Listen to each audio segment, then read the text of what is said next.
अफसर रात में मुझे पकड़कर जेल में बंद करने आए थे। नमस्कार दोस्तों, मेरा नाम पवन कुमार है। पटना के गांधी मैदान में कल प्रशांत किशोर जी का जो भव्य रैली का स्वागत हुआ, ऐसा ये कयास लगाया जा रहा है कि इस बार बिहार में सत्ता परिवर्तन होंगे, क्योंकि प्रशांत किशोर जी के रैली में 2 लाख से ज्यादा लोग जाम में फंसे रहे।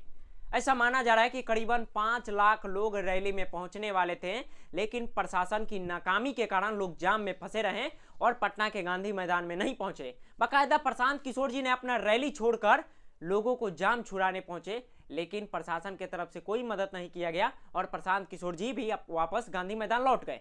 ये जो आप लंबी लंबी कतारें देख रहे हैं, ये जाम का कतार है दोस्तों, जाम का। मैं चाहूंगा कि प्रशांत किशोर जी ने पुलिस वाले पर क्या आरोप लगाया, पहले आप उनका बयान सुनिए। आज हम लोग यहाँ 5 लाख से ज्यादा लोगों को लेकर ये सभा करने वाले थे। पिछले 4 घंटे से प्रशासन के हाथ पैर जोड़ रहे हैं।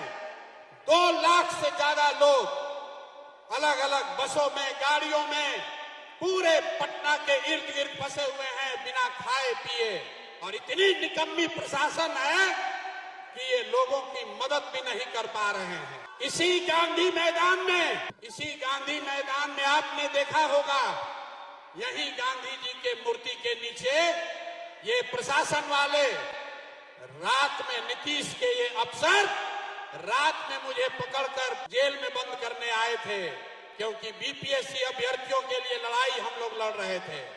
कोर्ट ने बाइज्जत बरी किया।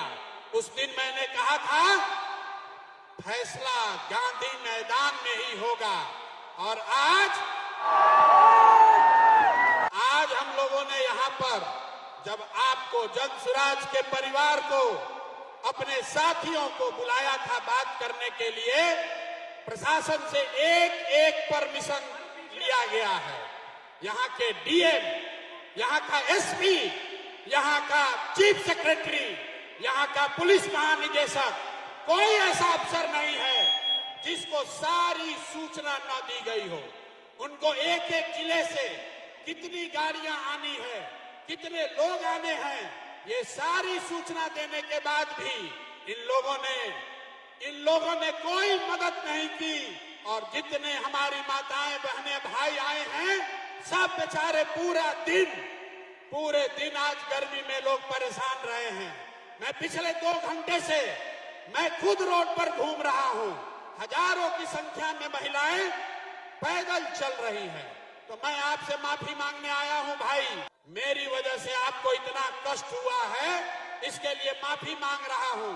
लेकिन आपको ये वादा कर रहा हूं, आपको इन्होंने हमसे मिलने नहीं दिया। इन्होंने कई लाख लोगों को आज हमसे मिलने नहीं दिया है। इसका खामियाजा इनको भुगतना पड़ेगा। आज से 10 दिन के अंदर, आज आप अपने घर से आए हैं, 10 दिन के अंदर मैं यहां से यात्रा पर निकलूंगा और आपके घर, आपके गांव आऊंगा। ये हमको रोक नहीं सकते हैं। बिहार में बदलाव की आंधी कोई रोक नहीं सकता है। तैयार है कि नहीं है? जरा हाथ उठाकर बताइए, तैयार है कि नहीं है? नहीं आवाज आई मेरे भाई, पूरी आवाज ताकत लगाकर बोलिए, तैयार है कि नहीं है? ये नीतीश कुमार को उखाड़ कर फेंकना है कि नहीं फेंकना है? नीतीश को उखाड़ कर फेंकना है कि नहीं फेंकना है? मोदी जी आकर कहेंगे तो हम लोग मानेंगे कि नहीं मानेंगे? नहीं मानेंगे ना। लालू का जंगल राज चाहिए? नहीं चाहिए ना। एक बार अब बिहार में बदलाव चाहिए कि नहीं चाहिए? हाथ उठाकर बताइए, बदलाव चाहिए कि नहीं चाहिए? जोर से बोलिए, बदलाव चाहिए कि नहीं चाहिए? लालू नीतीश मोदी का राज चाहिए कि जनता का राज चाहिए? अपने अपने बच्चों के लिए ताकत से बोलिए, लालू नीतीश मोदी का राज चाहिए कि जनता का राज चाहिए? पीछे तक हाथ उठाकर बताइए, लालू नीतीश मोदी का राज चाहिए कि जनता का राज चाहिए? तो जनता का राज चाहिए तो मेरे भाई 6 महीने के लिए कमर कस लो और अपने इस बेटे, अपने भाई पर भरोसा रखिए। नवंबर में आपको नई सरकार बनाकर, जनता की सरकार बनाकर देंगे। ये जो आप बयान सुने प्रशांत किशोर जी का बयान है, ये पुलिस वाले पर बकायदा ये आरोप लगा रहे हैं कि नीतीश कुमार जी के जो अफसर हैं वो जानबूझकर जाम को लगाए रखे ताकि कार्यकर्ता पटना के गांधी मैदान में ना पहुंचे। दोस्तों, इधर प्रशांत किशोर जी का रैली था और उधर कन्हैया कुमार जी का भी आगमन हो गया था। कन्हैया कुमार यात्रा कर रहे हैं, पलायन रोको नौकरी दो, और इनका बस ये मांग था कि ये सरकारी आवास पे जाएं मुख्यमंत्री जी के और उनसे मुलाकात करें और बीपीएससी के मुद्दे पर चर्चा करें, लेकिन इनको नहीं जाने दिया गया। इनके कार्यकर्ता के ऊपर पानी बरसाया गया और उसके बाद डिटेन कर लिया गया और बाकायदा पुलिस थाने में बैठा दिया गया। और कन्हैया कुमार मीडिया कर्मी से बात करते हुए क्या कुछ बोला, पहले आप उनका बयान सुनिए। हम लोग तो माननीय मुख्यमंत्री जी से मिलने के लिए जा रहे थे, बिहार पुलिस जो है हमको अपने थाने में ले आई है।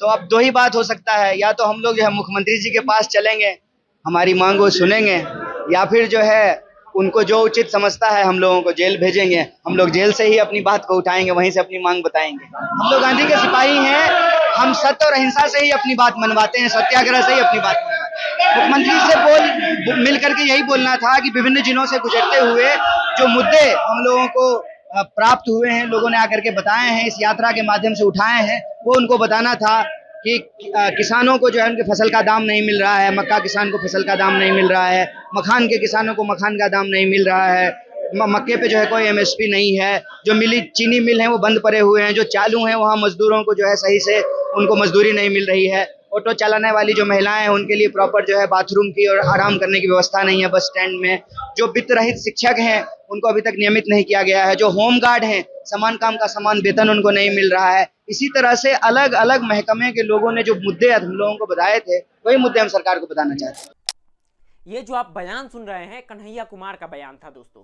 कन्हैया कुमार का। बाकायदा ये भी आरोप लगा रहे हैं नीतीश कुमार पे। सच में दोस्तों, नीतीश कुमार अब उस अवस्था में नहीं है कि उनसे बिहार को चलाया जाए, नहीं है। आप खुद देखिए, नीतीश कुमार ऐसी ऐसी हरकतें कर रहे हैं कि शर्म आ रहा है कि वो बिहार के मुख्यमंत्री हैं। स्त्रियों पर कभी अभद्र टिप्पणी कर रहे हैं, कभी किसी स्त्री को पकड़ ले रहे हैं, कभी राष्ट्रगान का अपमान कर रहे हैं। सोचिए, जो दिल्ली में बैठे लोग हैं वो क्या बोलेंगे कि नीतीश कुमार अब सच में पागल हो गए हैं। उस अवस्था में नहीं है दोस्तों। लेकिन प्रशांत किशोर जी के इस रैली से कयास लगाया जा रहा है कि इस बार बिहार में सत्ता परिवर्तन होंगे। क्या आपको लगता है कि बिहार में सत्ता परिवर्तन होंगे? इसके बारे में आप क्या सोचते हैं? अपना राय हमें जरूर बताइएगा।